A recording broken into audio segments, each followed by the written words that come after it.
We are live in Anaheim, and I am extremely excited for this next segment because it's for a game I have been dying to talk about, to go crazy about, and that is Firewall 0 Hour. It was just announced yesterday here at PlayStation Experience in the opening presentation Friday night. Gentlemen, thank you so much for joining us. Thank you. We have the mind behind the game right here. That might be one of my favorite panels ever, There's though. two of them. There's a bunch. Now, here's Yes, what I'm going to right, do. battery check. Thank you, I I'm forgot. going to tell you what I thought about Firewall 0 Hour, because I got a chance to play it maybe an hour ago. That's right. And I got to say, this game, so this is, let's just set it up a little bit. This is a 4v4 tactical first-person shooter. It's exclusive to PlayStation VR, and it is coming out next year, 2018, I believe, is the target. And this is a really tense, nail-biter, tactical team versus team competitive shooter. It reminded me of like the glory days of like a Rainbow Six or something along those lines, but in a way that only PlayStation VR can deliver. And I mean, it was honestly one of the most impressive virtual reality games I have played. Heck yeah, man. wow. Wow, look at Thank this you rave very review that So you you got. can play with DualShock 4, you can Yeah. play with the PlayStation VR aim controller, either one. Yep. Yep. And I played with the aim controller. And it was just so immersive. It was incredible. So it's, team of 4, we were attacking, and then there was a team of 4 defending, and you're sort of creeping. It has a more realistic pace, as you guys know. Yeah. I'm just gonna sit here and talk about your Yeah, game. right. You'll sit there and Yeah. nod. But I mean, what a game! I mean, it's really, really awesome. I loved what I played. And I want to celebrate that we've got something really special here, I think, with Wow. Firewall. So Thank you. that's my very little much. preview, my first hands-on impressions. That's awesome. I mean, we've been, sorry. What can we? No, I was just saying. I it was was saying we've been perfect. working really hard on this game for probably since about April this year. Yeah. And it started with, sorry, I'm a little hoarse. I've been talking about the game all day. No, man. So we're all at the same place right now. And it started with, we have this team, this amazing team, and we didn't know what we were going to make, but we knew who we had as a team, and we knew what VR needed, Yeah. in our opinion, Yep. and that is a very realistic first-person shooter that has true locomotion in it, and a lot of our team is. We've made tons of Call of Duties, Medal of Honors, some Overwatch, some Halo. It's in our blood. Yeah. So I mean, this is like shooter veterans on this team, and I love that because this is, in many ways, when I was playing this, I played 3 matches, and remember I was like, I want to play more, and you're like, you got to stop. But what I was thinking You when gotta I was get out of playing here, this there's was other I was people. like, this feels to me like almost like the next generation of first-person shooters. Like, I felt like we were like breaking through into like something new, which is exciting to me. I love the genre, but we see it a lot, right? There's a lot of first-person shooter games out there. There's a lot of great ones, but they all sort of tackle the new, fresh gameplay perspective in different ways. They layer on more RPG, they layer on more story, unique universe. Mechanically, this game is very, very interesting. So tell me a little bit about how you guys are coming at that. So I think the real opportunity we had here is to work with the aim, obviously. Yeah. And we previously were messing around with the aim as we were porting our game ROM Extraction. Also and great. Thank you, and that is Also coming out coming in 2018. That's right. So we actually had to put that on hold a bit in order to work on this. But we started messing around with that, and that we really started feeling like this is the connection. Like, it's okay having 2 separate controllers, but having this connection that you're holding this thing, it just changes everything. So we started putting together this idea and coming up with little play tests, and very quickly we're like, this is what it's made for. This is what we've been waiting for. So yeah, I think our original prototype and integration of the aim was less than a week. yeah. Yeah. Interesting. Wow. Now let's That's just quickly fast. talk about the control scheme, and we're seeing some gameplay here. This is early gameplay of Yes. Firewall 0 Hour. If I say Firewatch, my deepest apology. I say Firewatch. It's a I came up terrific with the game. I name, can't help and myself. I say Firewatch every day. Okay, I apologize. I'm writing an article for PlayStation Blog right now, and the whole damn thing said Firewatch everywhere in it. But also a great game. But Yes. look, okay, we see a glimpse of the aim controller here, Yeah. and I want to just talk about how these controls work because I think it's important. You've got your traditional FPS sort of movement controls up on the, I don't know if you call it the front analog stick, you know, your hand in the front. Yeah. And then you've got kind of a quick turn analog stick on the back. Yeah. And that's what you use to make sort of the large adjustments to your aim. Like, hey, somebody's behind me. You flick your thumb and suddenly you spin around. Yeah, we turn the player in increments, Exactly. which is kind of a common thing in VR, but Yeah. it works very differently with our game because we have true locomotion. Exactly. Right. So you add it all up, and you've got the freedom of moving that aim controller around.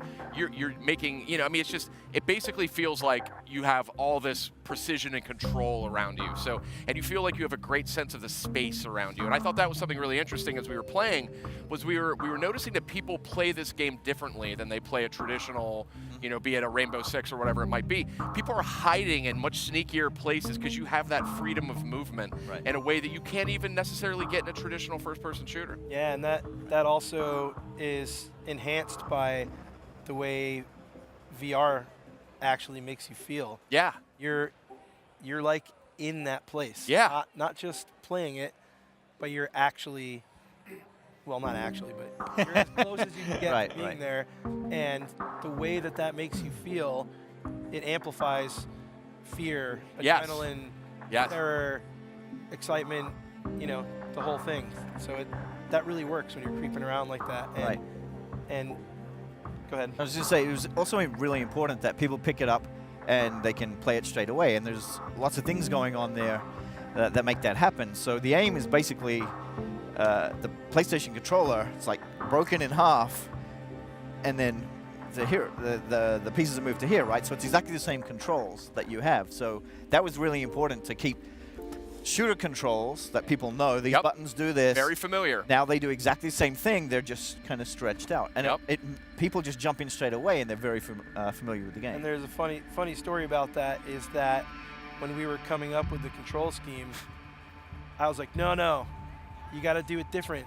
He's like, no, you don't understand. It needs to be like this. And we argued about it We for did. a little bit. It's the and biggest argument we've ever had. Actually. Yeah, it was a pretty good one.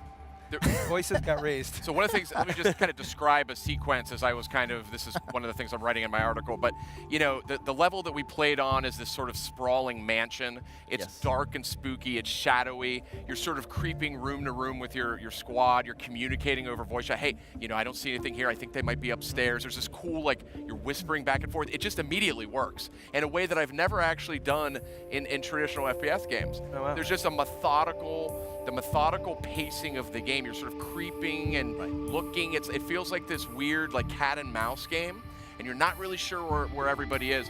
But you turn on a flashlight, it casts shadows all over it's very atmospheric. You're sneaking your way through, and then we were passing a stairwell, and this gunfire just started pouring down on us, and I spun around and emptied my shotgun at the figures that were sort of fleeing around the corner.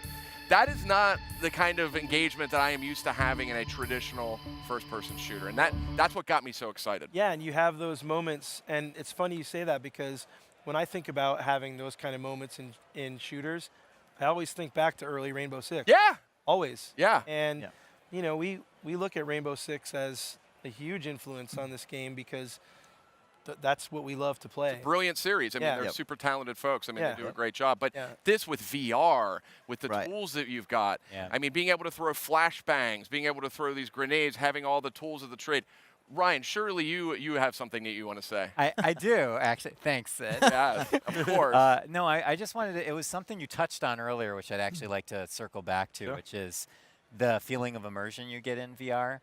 To me, that's not just a feeling, it also adds a wrinkle to gameplay. Because in a traditional shooter, you have all you have like positioning of your team, Yeah. you know, weapon choice, strategy, flow of combat. But now you're adding on an actual human element to your gameplay, which is, as you guys remarked, fear, uncertainty, like spatial awareness. Like these are things that are very human things to experience in a situation Yeah. that you're now putting into a digital space that once almost devoid of those things. Right, Is that right. something that you can intentionally play with as designers? Yeah, I mean, I always tell this story just really quickly. We had a guy come in for a playtest, and he was playing the same level that you played, and he was with a team, and he got freaked out. and he started shaking in real life. Wow. And that yeah. literally affected the way he couldn't perform in the game until he like steeled himself and like got it together, and that's exactly what you're Exactly talking it. about. Yeah. Yeah. Great example is when I was only doing, for whatever reason, I kept finding myself on the attacking team. And at one point, I was just like, I'm just going to go right through those front doors. I'm just going to go right through there. I've got a shotgun. I'm going to blow anything away that stands in front of me. Good luck with that. Yeah, and you kind of have to be like, you know, and just you open the Swallow. door and you're just, you know, there's an intensity to it. Like it's concentrated in a way that, you know, I think sprinting down corridors and spraying, you know, SMGs and stuff, that's great. I love games like that. But this gets it back to basics in a way that I really think competitive shooter fans are going to go flip out for. I mean, it's been a long time since I played a competitive game that's gotten me this excited. Wow, that's so awesome to hear. Yeah. I mean, Refreshing. just Definitely. super refreshing. I have another question Yeah. that we have to double back Go for to. it. You guys just mentioned that you maybe had a raised voice argument about design direction. How, as a team, do you resolve things like that? Like, how did you actually find a consensus? Did you just have a sparring match in the middle of the office? Fisticuffs. No. Because games are so collaborative. Yeah, right? they are And- collaborative, and everybody has their say in our studio, and everybody has their input, and we test it as much as we can, right? We take someone's idea and we're like, okay, we'll test it and see if it works. And proof is in the pudding. When we play it, it proves that it works or not. This one was a difficult one because it was really a personal preference. I mean, when we were messing around with prototypes, Adam had gotten used to a certain button combination. And I had too, but I was like, when I looked at it, I was like, this logically has to go like that. I stand by this. This is going to be the right decision. And I Line in trained the myself sand. to do it. And Adam was like, oh, I like the other way, right? It was that kind of thing. And Yeah, and no- I very rarely will I be like, we're going to do it like this. We have to do it like this. And We've both kinda been did that. designers for a long time, and like I was just so wrong. I was Wow. just so wrong. he doesn't say that very often. We have to say that in life sometimes. Yeah. I You do, you I do. was so wrong. So it makes it a good partnership. Yep. But it's also like Hess said, our studio is very small. Yeah. Smallish. We only have 30 people, and it is a family. Right. And it's kind of unlike any place I've ever worked before because everyone matters and everyone counts. And we have a lot of really talented VR developers on our team, and we don't really ever have arguments like that because things just work out. Yeah. You know, They figure it out, Ryan, to answer Yeah. your Figure it question. out. They figure it out. Hey, no, Just but I get think there. that's what always really interests me because I think that when people play a video game, they are seeing the finished, cohesive, ideally cohesive, Right. yeah. final product. Right. But it required a lot of decisions, arguments, conversations, Sacrifices. things that have to happen along the way to get you to that Right. Well, point. especially with this, is in the past, you've got a controller and there's a control scheme, like I was saying, that people are used to it, right? Right. But this new aim thing that we're using, it's like there's no rule book. And with VR in general, there's a lot of the time there is no rule book. So we have to kind of write it as we go and be like, we hope this is the right way to do it. And then we just kind of decide, okay, we're going to stick to this, and hopefully that's what's going to write the rules for the future. And thinking about it now, I mean, I just don't even know what I was thinking. It's just so bizarre. But, you know, today is the first time that anyone has played our game. Wow. And he was right. It works. And what I'm hearing, word on the street is it's getting some Word on the thumbs up. street. It's definitely getting some thumbs up. Now, let me ask you sort of a down and dirty question here. What we're playing in this early, demo that you folks have put together, and it sounds like you pulled this thing together relatively quickly, which is impressive. Yeah? Yeah. I mean, Yeah. thumbs up. Great. Good job. Thank you. But because To the it's team. fun. I mean, I'm having more fun with this than I've had with some games that have shipped. But what I'll tell you is, I'm playing it, and I think there were 3 classes. There was sort of an assault rifle class, a shotgun class, and an SMG, a silenced SMG class. And are we going to get like a full complement of weapons, attachments, Absolutely. all that good stuff? Absolutely. Yes. Okay, that makes me very happy. That's the first question. Second question, just because it's always fun when you're playing a multiplayer-based shooter like this, to have some progression on your character. Am I going to be like earning XP or leveling up or doing things like that that are going to keep me coming back? Yes. Oh, Said no. We've lost control. I am seriously super excited for this game. You want to ask us about maps? How many maps? What about maps? Yes, maps. There will be maps. There will be maps.